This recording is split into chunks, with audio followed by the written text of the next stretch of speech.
Hello, and welcome to today's episode. If you've already heard the introduction before, then just skip ahead about 4 minutes. Otherwise, the Bible is referred to as the living Word of God. It isn't a book that is meant simply to be read. It is a perspective-altering substance that is meant to be ingested and absorbed into you.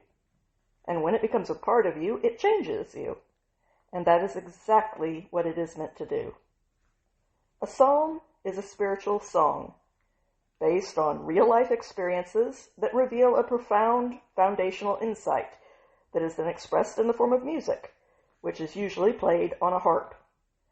This is my own paraphrase of the Psalms.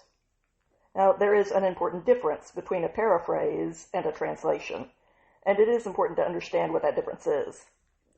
A translation takes a text word by word, and it finds the most accurate word in another language to convey the meaning of that original word. But sometimes getting the details right can come at the expense of the big picture. For example, the literal translation for a butt dial and the literal translation for a booty call could end up being exactly the same if they were both translated very literally into another language. But we all know that those are two very different ideas. A paraphrase, on the other hand, is attempting to capture the spirit of the idea that is being expressed. But both approaches come with their own disadvantages. Sometimes, the most literal translation for each word, while technically accurate, loses something in its translation. For example, if you were to translate the phrase, "cat got your tongue," into another language, it would make no sense to them. Why would a cat grab your tongue? What are you even talking about?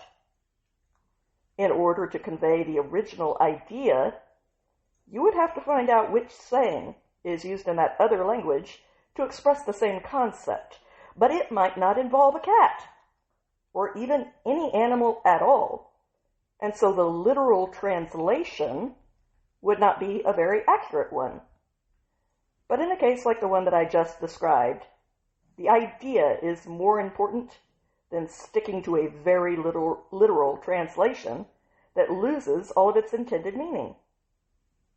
However, because paraphrases are an individual's interpretation of the underlying idea, instead of a rigorous academic translation of the word, they are not as objectively accurate as a translation is.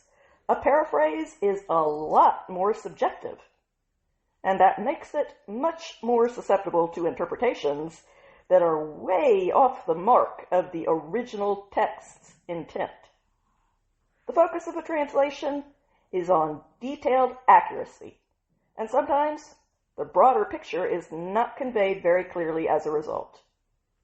The focus of a paraphrase is on painting that big picture, but it often loses the accuracy of the finer details.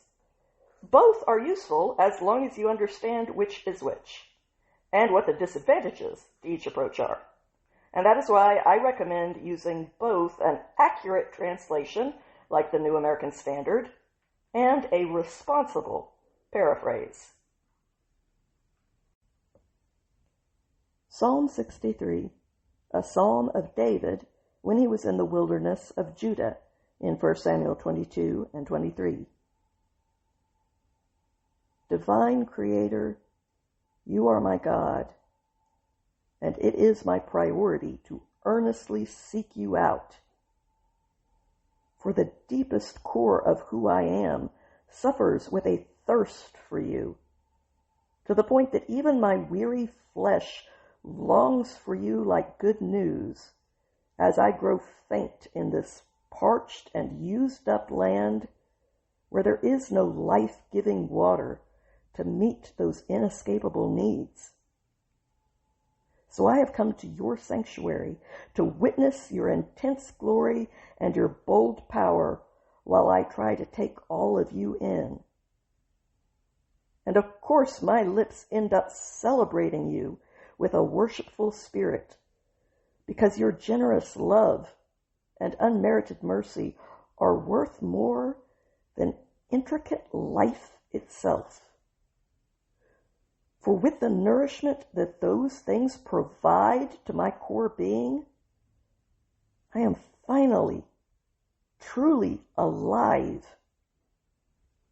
And that is why I will celebrate you with heartfelt gratitude for as long as I am alive to do so.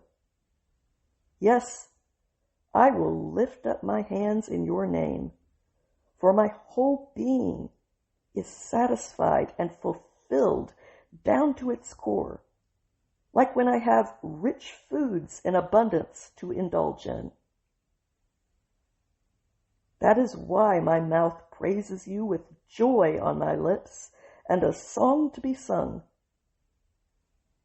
When you come to my mind as I lay in my bed, I begin to meditate on who you are through the still hours of the night, because you have always been there for me to help me in all of my needs. And I want to fully wrap my mind around that miracle. So naturally, I sing for joy in the peaceful shadow of your wings, for that is my home. That is why my heart intensely pursues you, and as I do, your strongest hand continues to hold me steady. But those who hunt down my life so that they can destroy it, they will descend into the deepest abysses of this world, where all that they are will be destroyed instead. They will be completely abandoned as their lifeblood is spilled by the violent force of the destructive sword. And after they have died, alone and unmourned, then their body will belong to the lowly scavengers that come.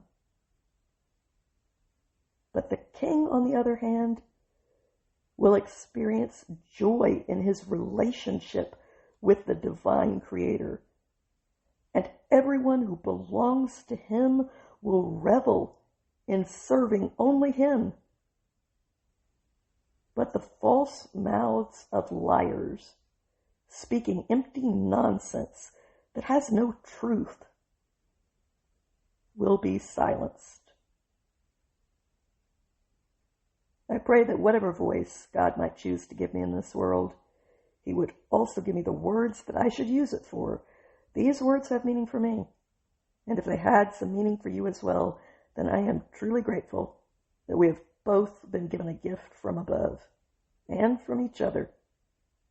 Have a good day out there, my friends.